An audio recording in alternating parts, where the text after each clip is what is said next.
Om Sadashiva-Samarampam Shankaracharya-Madhyamam Asmadacharya-Paryantam Vande Guru-Paramparam. Om Sahana Bhavatu Sahana Bhunaktu Saha Viryam Karvavahai Tejasvinavaditamastu Ma Vidvishavahai. Om Shanti Shanti Shanti. Om Tat Sat. Om Namah Shivaya. Om Namah Shivaya. Om Namah Shivaya. So we have completed the 12th chapter, and we can actually divide the Gita into groups of six: the first six, second six, and last six chapters. And of course, Shankaracharya doesn't give this kind of a bifurcation, but Anandagiri gives the same bifurcation, and so does Madhusudana Saraswati. He also gives the same sort of a classification. So it's called Prathama Shatakam, Madhyama Shatakam, and Antama Shatakam or Parama Shatakam. So Shatakam, as I said, it means six. So Prathama Shatakam means the first six chapters. And as we saw there, we had three basic ideas. The Jiva Swarupam, then Karma Yoga was there, and individual effort was there. Prayatna, Atma Prayatna was there. That is the first six chapters. Then the Madhyama Shatakam was the second six chapters, chapter number 7 to chapter number 12. And it had again three topics: Ishvara Swarupam, then Ishvara Upasana, and Ishvara Kripa or Ishvara Anugraha. Okay. Now they are also called the Tat Pada and the Tvam Pada Shatakams. So Prathama Shatakam is called Tat Pada Shatakam, and Madhyama Shatakam is called Tvam Pada Shatakam. As I said, this division is not by Shankara. It is more by Anandagiri and Madhusudana Saraswati. So this last six chapters is called the Antima Shatkam or the Charama Shatkam. Charama means closing or last part. And here there are three topics again: Jiva, Ishvara, Swarupa Aikyam. And therefore, if you take the first pada as Tat Pada and the second pada as Tvam Pada, this can be called the Asi Pada. So Tat Pada, Tvam Pada, Asi Pada. So the first topic is Jiva, Ishvara, Swarupa Aikyam. Jnana Yoga is also there, second topic. And Sadgunaha is there, third topic. Right. Okay. With this background, let us go into this chapter. If many of you would have texts where you will see that the beginning is Sri Bhagavan Uvacha, and that is the first verse. But there are some texts which have Arjuna Uvacha as the beginning, right? Now, Arjuna Uvacha is said to be an extra verse which has been interpolated later, because in Shankara Bhashyam this verse doesn't come. And therefore, a lot of people say that this is a later interpolation just to make it clear that what are the topics which are being talked about by Sri Krishna. Okay. So let us, with that background, let us go to the 13th chapter. अथ त्रयोदशोऽध्यायः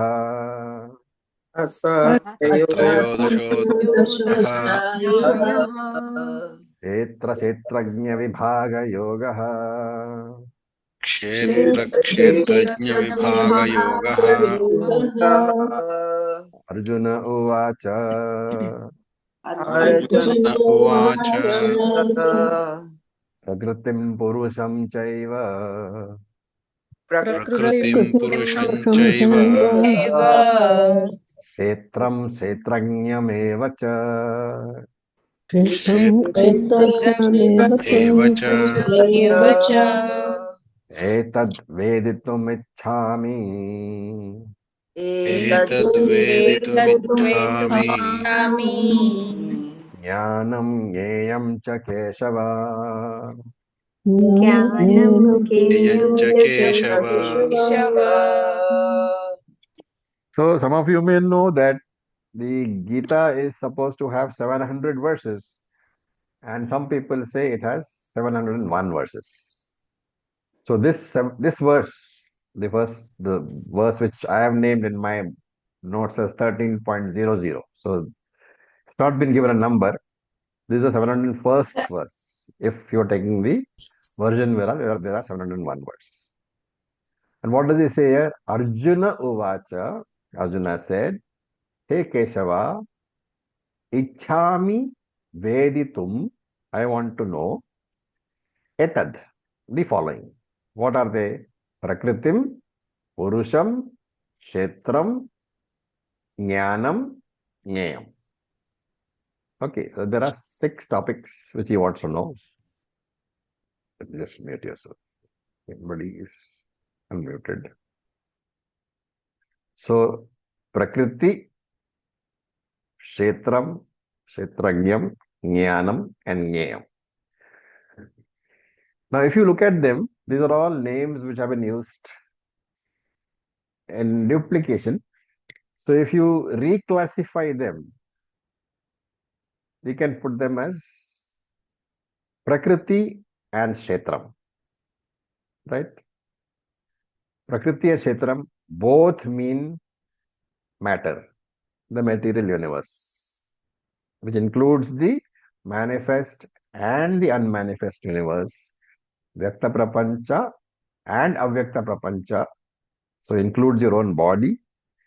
So these terms are used in Sankhya philosophy. So Prakriti and Kshetram both mean the same.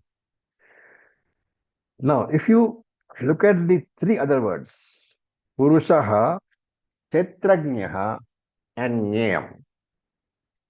Purushaha is Atma. Kshetrajnaha is the knower of the Kshetram. So who knows the Anatma? The Atma knows.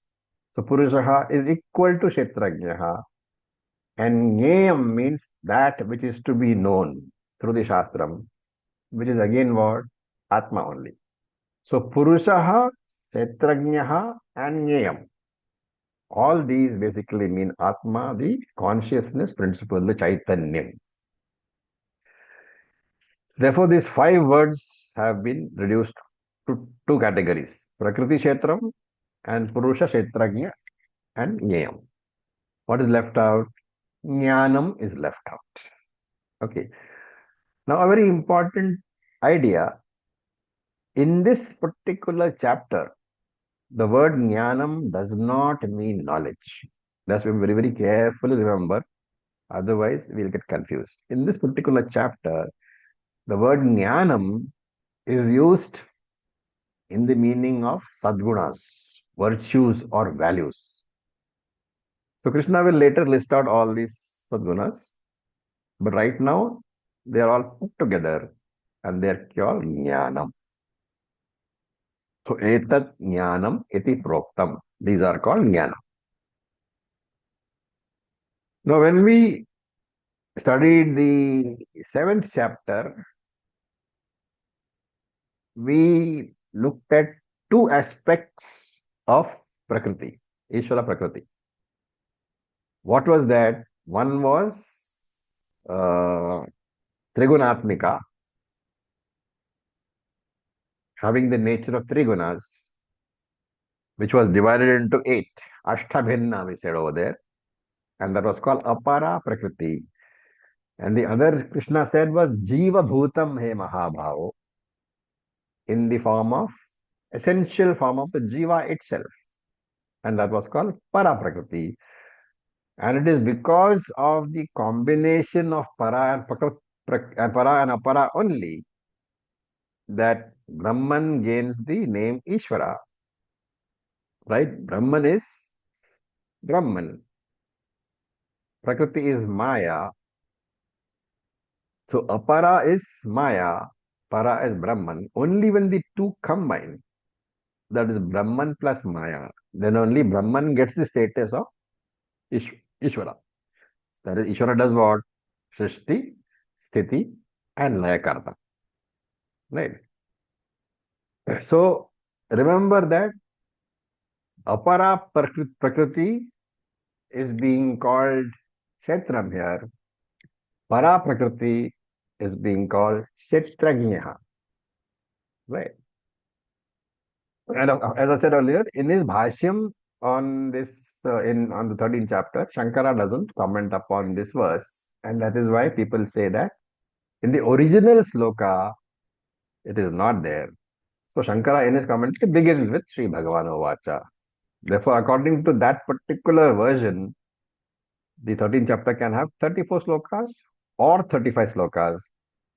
And in many versions, you will find that everybody sticks to 34 slokas. And this sloka has not numbered at all. In my book, it is not numbered. Okay. Now we'll go to the first sloka. So if you want to number this in yours, you can number it as 00. And now we'll go to the first sloka, which we will chant. So this is the reply to this question. So please unmute yourself. Shri Bhagavan Uvacha श्रीभगवानुवाच Idam Shariram Kaunteya इदं इदं शरीरं कौन्तेय कौन्तेय Kshetram Ityabhidhiyate क्षेत्रमिद्धीयते Etadyo Vetti Tam Prahuhu एतद्यो एतद्यो वेत्ति तं वेत्ति प्राहुः Kshetrajna iti tadvidah क्षेत्रज्ञ इति तद्विदः I heard somebody chanting Prahu. That is not correct. There is a Visarga at the end. The Visarga always repeats the matra over there. So it is Prahuhu. Etadyo veti tam Prahuhu. Kshetrajna iti tadvidaha. Right, that is why I keep on saying you guys should go for chanting classes. Okay. So Sri Bhagavan Uvacha, the Lord said, Hey Kaunteya, hey son of Kunti, Idham Shariram, this body, Kshetram iti abhidhiyate. This body is called Kshetram. And Yaha Vetti Yettata, Yaha, there is something, Etat Vettihi. Etat means Idam Shariram. Yaha Idam Shariram Vettihi. There is something which knows this body. And Tam iti Kshetrajnaha. That is called Kshetrajnaha. And who says that? Tad Vedaha Prahuhu. Wise people declare. Right. So, O Arjuna, this body is known as Kshetram. There is something which knows this body, and wise people call that something as Kshetrajnaha. Now, if you look at Arjuna's list in the first verse, Krishna is not going strictly by the list. Right. He is taking up Kshetram first. The revision is the order. So this body that you are experiencing, he says, this body, this shariram, this deha, it's called Kshetram. Why? Yaha etat vettihi. The one who knows this Kshetram, tam iti Kshetrajnaha, is called a Kshetrajnaha, and tadvidaha prahuhu. The knower of that body is called Kshetrajnaha. This is what the wise people say. So, whenever you experience an object, we know that the experiencer is presumed, which is a sentient being, and the object is there. So, very perception of any object always presupposes the existence of the perceiver I. And therefore, if I am saying that Kshetram is perceived, then there must be a Kshetrajna. Just like whenever you see a photograph, you know that there was a camera. The camera may be no longer in sight, but you know that there is a camera because the photograph is there. Similarly, this Kshetram consisting of what all? This body, this mind, the sense organs, and the whole world. These are all known by us, right? And therefore, if something is known, then the assumption, the presumption is that there is a knower, the sentient experiencer, that is called Kshetrajna. And this Kshetrajna is the Jivatma. Okay, this is the RC. What about inert objects? Do they have RC?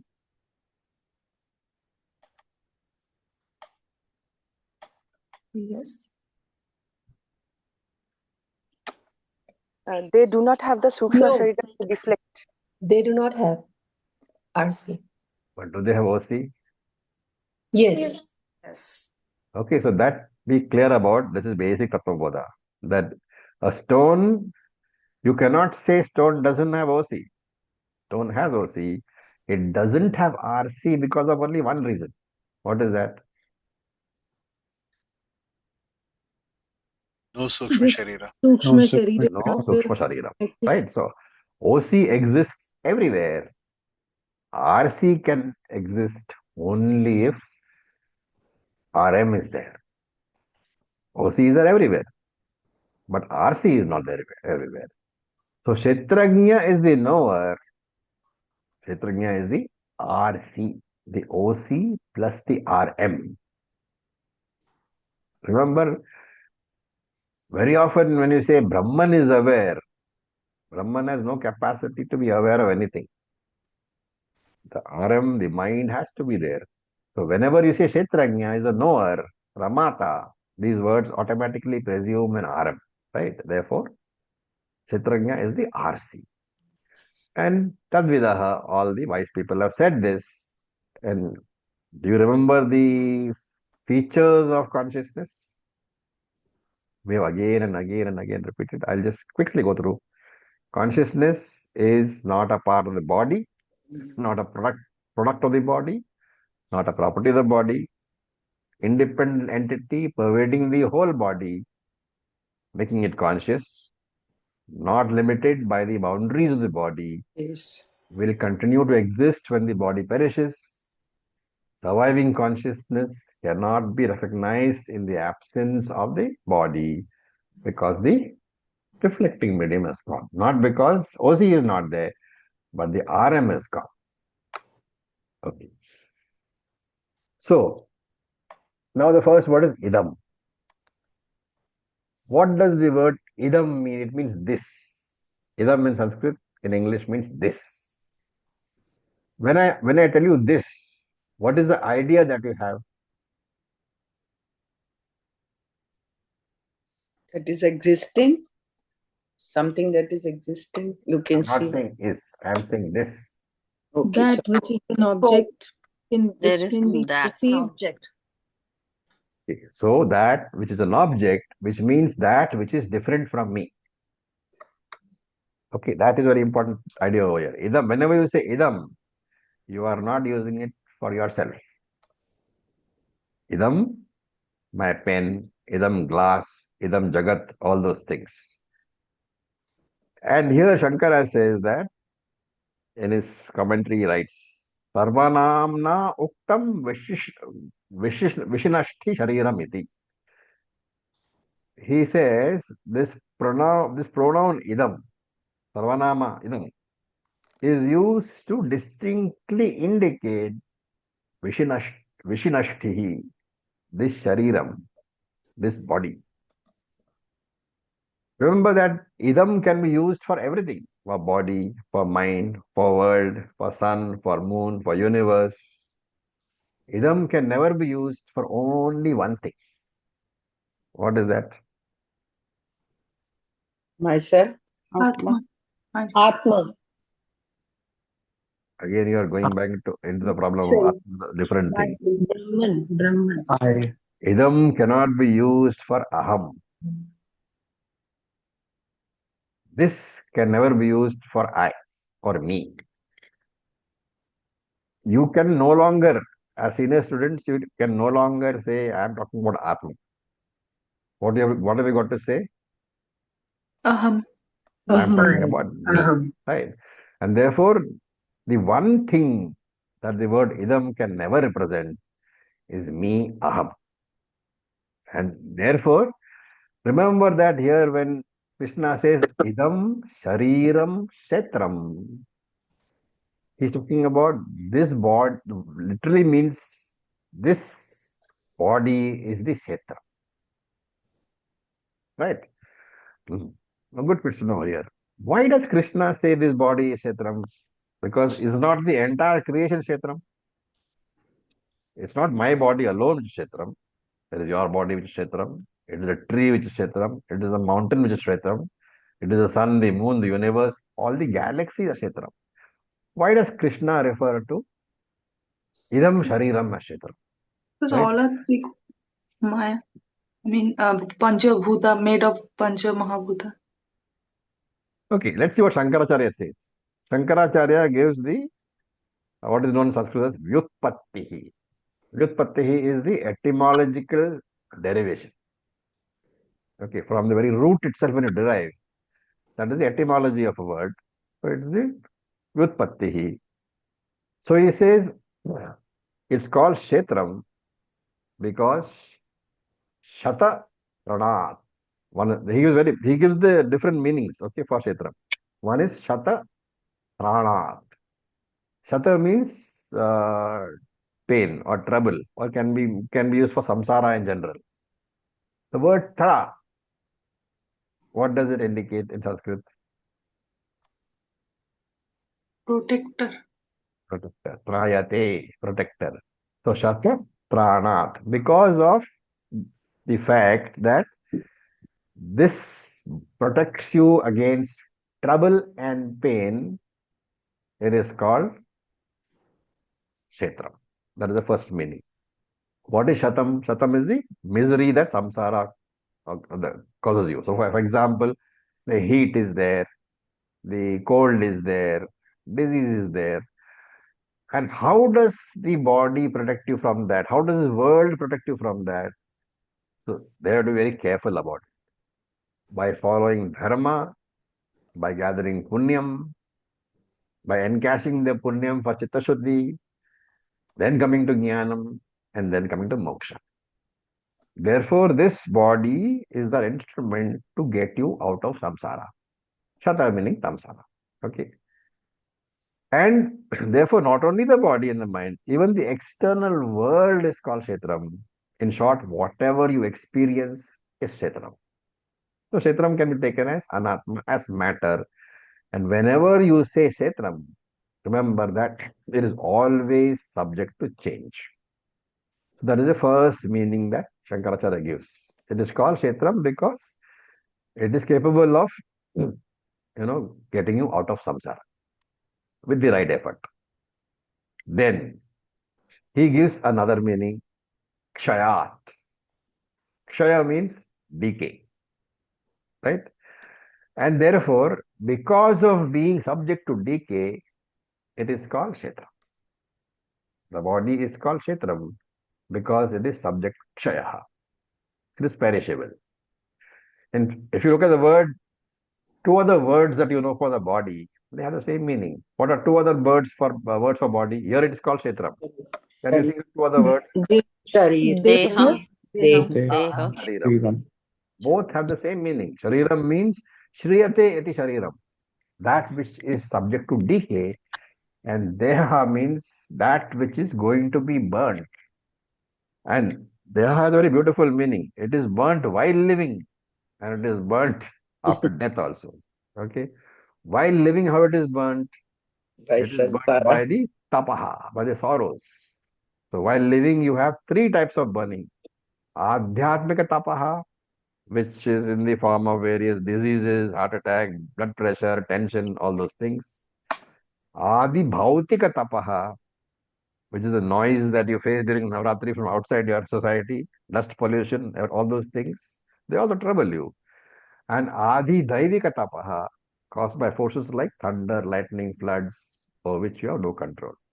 So while living also, your body is burnt. And after having gone through all these troubles, when the body dies, it is burnt on the funeral pyre. So that which is burnt while living and that which is burnt after death, that is called Kshetra. That is the second meaning he gives. The third meaning is, it's very similar to the other one. He says Shriyamanaha, that means that which is subject to degeneration, which is subject to being destroyed. Saranarth, he says, same meaning. Then he gives the meaning of Kshetravadva. So Kshetram also means an agricultural land, correct? Any field is called Kshetram. And the physical body is compared to the Kshetram, the agricultural field. Why? Can you think? How is the physical body like the agricultural field? We experience so many stages with the body. It's a Like in karma a bhumi. field, You are reaping we the fruits sow of and your we karma. grow. Because you experience your Karma bhumi. punyam. It's a field where you are reaping the fruits of your karma. Yeah. So agricultural field gives you the fruits which you or the crops which you sow, and the body gives you the karma phalam which you sow in as punyam and papa. Right. So therefore, he says from the land you reap the fruits of the seeds that you have sowed.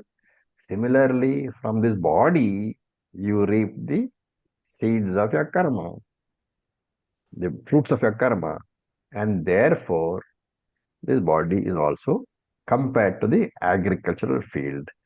And therefore, Kshetram Abhidhiyate, in this manner, these 3-4 meanings we can take, it is called the Kshetram. And Yahaveti etat, the one who knows in this manner. So, in what manner? Knows the body as the Kshetram, knows the body as an object of knowledge of Atma. Kshetrajna Prabhu, the knower of the field, is called Kshetrajna. And one can know the body in two ways. How? In the what they call worldly way and in the Shastra driven way. So Shankara explains, in the worldly way, how will you know the body? He says you will know it as an object of consciousness from the bottom of the feet up to the head. So apada tala mastakam. From the bottom of your feet up to the mastakam, up to the head, you know, as an object of your consciousness. And this, he says, you know naturally, without the help of Shastram. How do you know? With the sense organs that you have. So that is the worldly way of knowing the body. And there is the Shastric way of knowing the body. In accordance with the knowledge from Shastra. What is the difference? In worldly knowledge, You can see. you can see, that is Laukika Jnanam, and you can see part by part.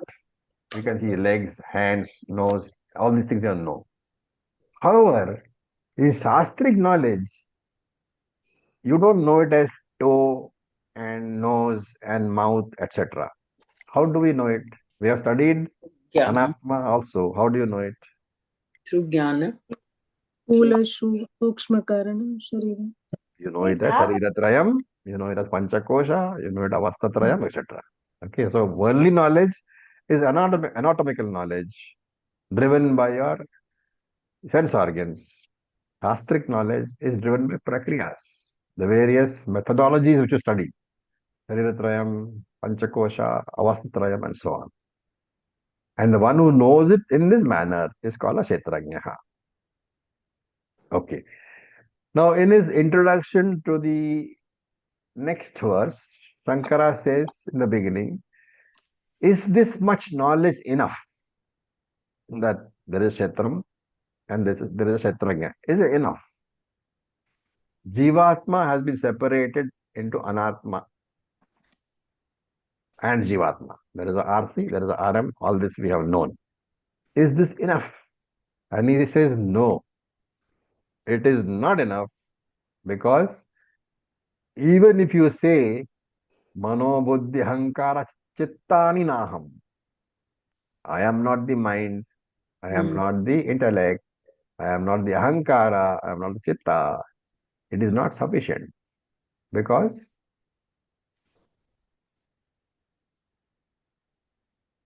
right, You have to claim Chidananda Rupa Shivoham Shivoham. you can claim. You can say I am Chidananda Rupa and I am different from Mano Buddhi Ahankara. No, Is but that sufficient?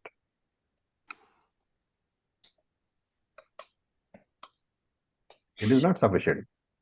Because when you say I am different from XYZ, are then you in you Dvaitam or Advaitam? are still in Dvaitam. You are in Dvaitam. Whenever you are in Dvaitam, there is somebody other than you. And remember, whenever there is somebody other than you, you are always under threat. Even if you are Atma and you think that the world is different from you, the world will be a threat to you. And that threat can be eliminated only when? When? When you know that you are the one. When you understand the Advaitam, Which means what? Means I am the one, I am everything, I am Knowing sure. I'm You have to know that I, the Kshetrajna, am Satyam, and the world Kshetram is Mithya. Only a Mithya Jagat will not threaten you. And therefore, until you can see the world as Mithya, that is, without seeing it as a threat to you, until that time, you cannot drop your Vedantic study. All very, very important verses. Any questions so far? Acharya, what does Vishinashti mean? He is taking it as something which is destructible. Thank you. Okay. Now, we look at 1302.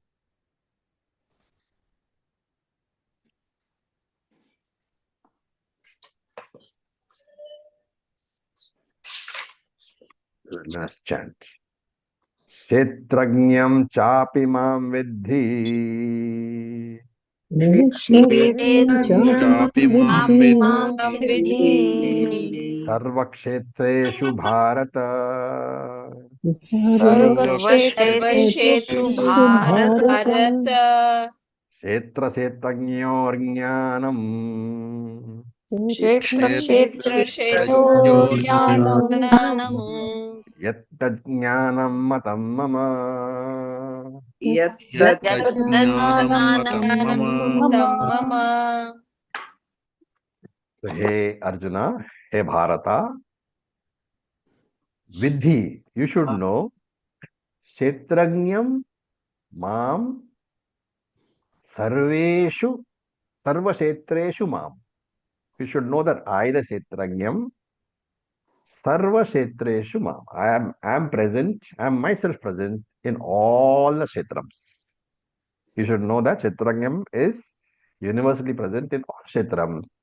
Tad jnanam, that kind of knowledge of kshetra, of yad kshetra kshetrajnyoho, that kind of knowledge of kshetram and kshetrajnam. What kind of knowledge? Knowing that kshetrajna is all pervading in all kshetrams. Jnanam matam. That alone is true knowledge, in my opinion. Okay. Now, this particular mantra or verse, you should commit it to memory, because this is considered a Mahavakya sloka. What is a Mahavakyam? which The says Tattvamasi Aham Brahmasmi. Prajnanam Brahma. They are Aikyam all of called Jivatma Mahavakyas. and What The is it? What is essential the definition of Mahavakyam? Jivatma Jivatma Paramatma Paramatma Aikyam. Aikyam Vak. Jivatma Paramatma Aikya Bodhaka Vakyam. A Vakyam which reveals the Jivatma Paramatma Aikyam is called a Mahavakyam.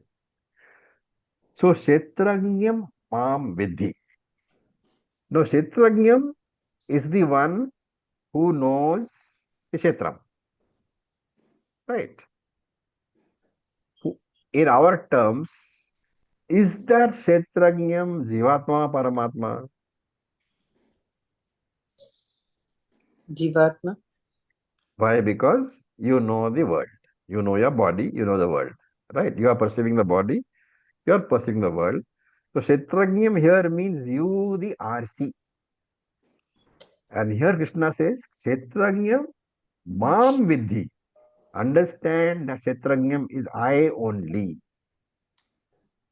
is me. And Shankara says, right here, he comments, Mam has to be taken as Parameshwaram Asamsarini Vidhi. Know that Mam as the non-samsari Parameshwaraha.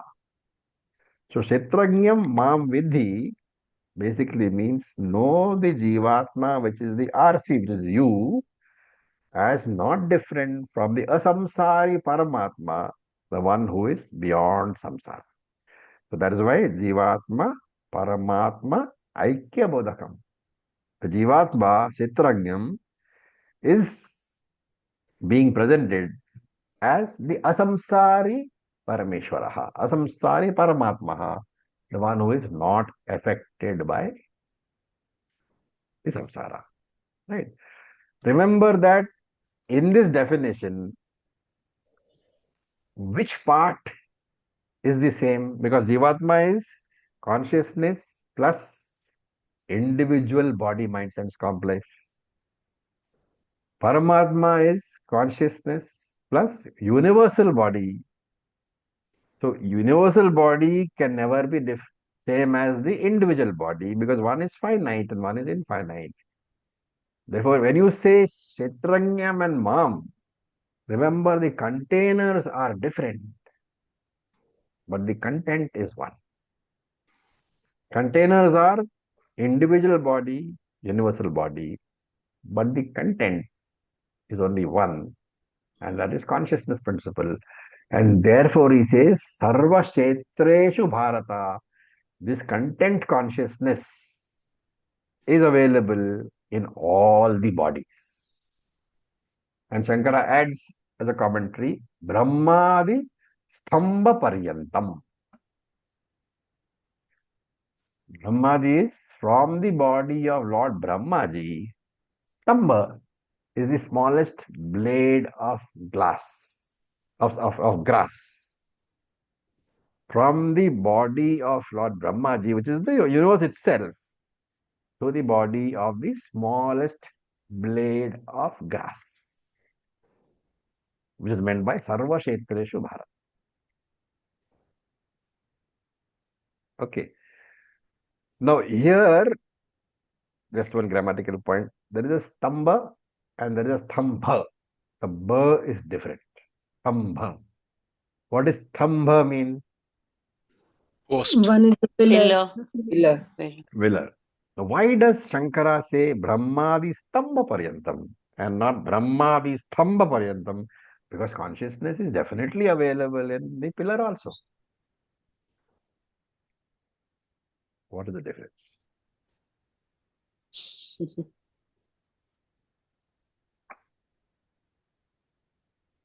Look at the context. He's talking of the moving. No. He's talking of OC or RC. When he says Kshetrajnyaha, is it OC or That's RC?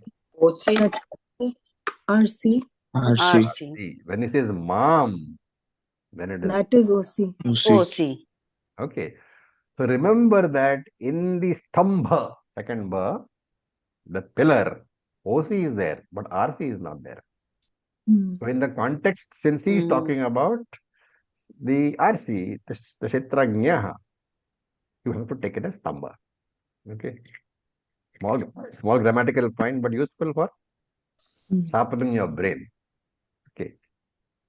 Now, which means that all the different bodies, right? All different bodies, which are, there's a very good point here. Shankara says, Aneka Kshetra Upadi Pravibhaktaha. Pravibhaktaha means divided. Upadi means the bodies. So he's saying this consciousness is divided by different bodies. You get the idea?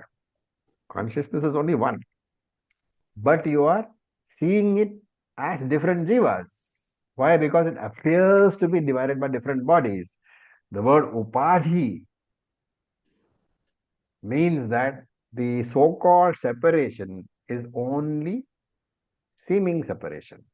Why? Because Paramatma is what? Nirastha sarva upadhi vedam. Nirastha means free of.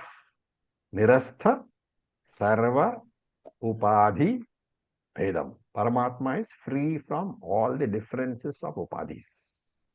You can have many upadhis. They will appear to be different. But Paramatma, the OC, is free from all these differences. And therefore, this Paramatma can neither be described as Karanam nor can be described as Karanam. It's a Karya Karana Vilakshana Brahman. This OC, this Brahman, is neither a product nor is he a creator. Okay, this is from the viewpoint of Paramarthika. But at Vyavaharika level, there are three groups. So your Ekatma, the one dual Advaita Atma is at Paramarthika level. But at Vyavaharika level, there are three groups. Kshetram, Kshetrajna, Ishvara. Which is what? Jiva, Jagat, Ishvara. These three groups are very much present at the Vyavaharika level. Okay. And once you know this, but remember that Jivatma and Paramatma, Krishna has already said, Kshetrajnam Mam Vidhi. Know that Jivatma and Paramatma are only one. And therefore, under this classification, you can club Jivatma and Paramatma into Atma and Kshetram into Anatma. So, Jivatma, Paramatma is equal to Atma is equal to Kshetrajna. Anatma is equal to Kshetram. And only these two need to be known. Kshetram and Kshetrajna. For what? For the purpose of moksha. And that is why he says, Kshetra Kshetrajnyoho Jnanam. This knowledge regarding Kshetram and Kshetrajna, that alone is the real knowledge. Because that is sufficient for moksha. Okay. Now, the point is, what is Jnanam? Jnanam is the thought, the vritti jnanam that arises in your mind when we understand the message of the Shastram. Right? When Shastram says Tattvamasi, the knowledge which arises in your mind as Aham Brahmasmi, that is vritti jnanam. And Shankara very specifically says, this jnanam word here in the Kshetra Kshetrajnyoho jnanam. The jnanam word here has to be understood as vritti jnanam, the thought. Why does he say it? Because in Shastram, remember that jnanam also has the meaning of chit, consciousness. And it's a very subtle and a very beautiful little division. Because remember that everybody has got chit. You agree? Everybody has got consciousness. Yes or no? Yes. Yes. But everybody Yes. know But everybody has not got moksha. because they don't have the knowledge and they Therefore, if you take the meaning of chit as consciousness, then it means that whoever has consciousness has got moksha, but that is not true. And therefore Shankara says, in this particular, when he says Chetra Chetragnyor Jnanam, take that Jnanam as the Vritti Jnanam which arises after your studied Shastra. Right? So in Mundaka Upanishad, this knowledge was called what? Paravidya. And all other knowledge was called Aparavidya.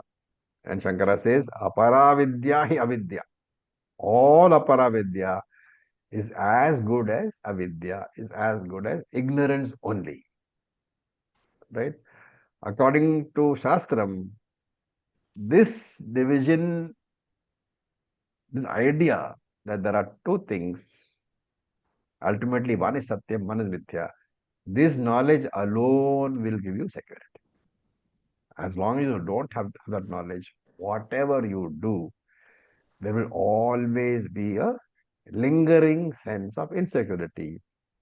That is why we all go out, we try to get money, we try to get status, we try to get positions, we try to get relationships. And some of us at least realize that none of them give real security. And then only you come to Vedanta, you come to Shastra. Because only when you come to Vedanta after this story, Pariksha Lokan, after having known that nothing else gives security, then only Vedanta will have value for you. Otherwise, for you, Vedanta is something else which you are doing to pass the time. Remember that Vedanta removes the sense of insecurity that you have. It cannot give you security. Vedanta cannot give you security. Vedanta just tells you, makes you understand that you do not require any security from anywhere. This is the idea being conveyed. So he says, Hey Bharata. So Bharata, that's another word we can look at. Hey Bharata. So Bharata can simply mean one who is born in the Bharata race. So that Bharatas, one in that Pandava dynasty. Okay. Or you can take the Vyutpatti, the etymological derivation. So there is one which says, Tasyam Ramate iti Bharataha. So Tasyam is Haha, Brahma Vidya. So the one who enjoys Brahma Vidya, that person is Bharata. Okay. So that's one more way of explaining the term Bharata, which is that race which was very fond of Atmajnanam. Tad jnanam mammataha. This is my verdict, says Krishna. I have to take this as final. Okay. Now, remember that the style of a bhashyam. So, here what has happened is the word meanings are over. Okay. Now, since this is a Mahavakyam, Shankara enters into a very, very profound inquiry over here. And therefore, it's important for us to know what is the style of a bhashyam. The style of a bhashyam is normally you present the views of the opponent. The Purva Pakshi Darshanam, views are presented. Then there is a Khandanam, the refutation of those views. Then you present your views. Okay. So Shankara in his bhashyam follows that style. So what he says is he gives the views of a Purva Pakshi. It's a very interesting view. Remember, these are all Purva Pakshi views. The Purva Pakshi says, if in all kshetrams there is only Paramatma, right? What is the meaning? If everywhere there is only Paramatma, if in all kshetrams there is only Paramatma, it means what? That there is no Jivatma other than Paramatma. Do you agree?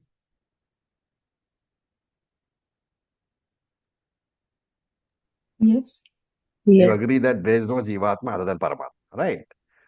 So, then Purvapakshi says, that means that Jivatma as a Bhokta does not exist.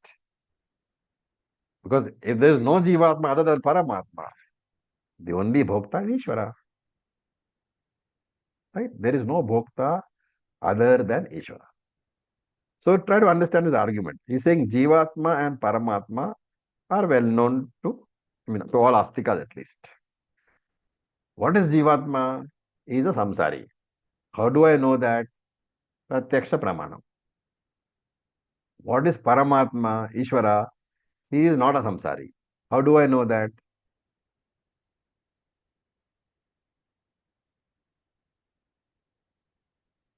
A Jivatma is a miserable creature, I know. How? Pratyaksha Paramatma. Pratyaksha Pramanam. Because I can see. Everybody can see. That Shastra Pramanam. Yeah. Shastra Pramanam. Paramatma is not a samsari. You cannot see Paramatma. So you have to go by Shruti Praman. Right?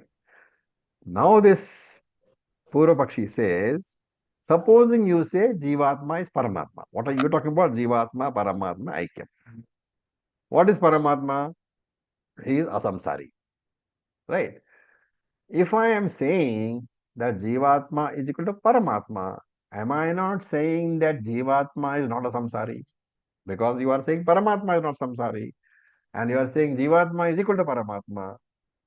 But this interpretation contradicts Pratyaksham because Jivatma is known through Pratyaksham to be a samsari.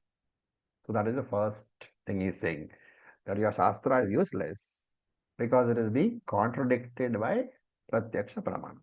Remember, definition of Pramanam is which cannot be contradicted by another one. So here he is saying that you are saying Jivatma is equal to Paramatma, which means that Jivatma is not a samsari, but Pratyaksha Pramanam reveals that Jivatma is a samsari and therefore your Shastram is useless. That is number one. Okay, then let us say that no, that is not what I meant. I meant the other way around. I said Paramatma is equal to Jivatma, not Jivatma is equal to Paramatma. Then Purvapakshi says, fine. You are saying Paramatma is equal to Jivatma, right? What is Jivatma? He is a terrible samsari. And if you say Paramatma is equal to Jivatma, then Paramatma becomes a samsari, isn't it? What is the point of my knowing that I am Paramatma if I am also samsari? Because as Jivatma I am samsari, as Paramatma I am samsari, and therefore that knowledge is useless to me. Therefore, Shastram is useless. Are you following the argument? Yes. Yes. Yes. Yeah, Okay. you have to take Lakshatra. So this is the argument of the Purvapakshi. And Purvapakshi says there is one more point. Shastra is presenting this study of Shastra as the means of moksha for the jiva.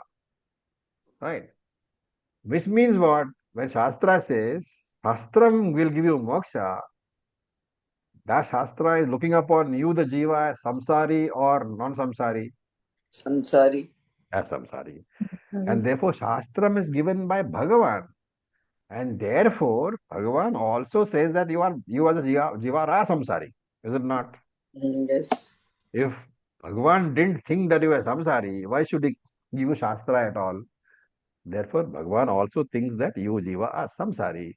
Where is the question of Jivatma, Paramatma, Aikyam at all? This is the Purvapakshi viewpoint.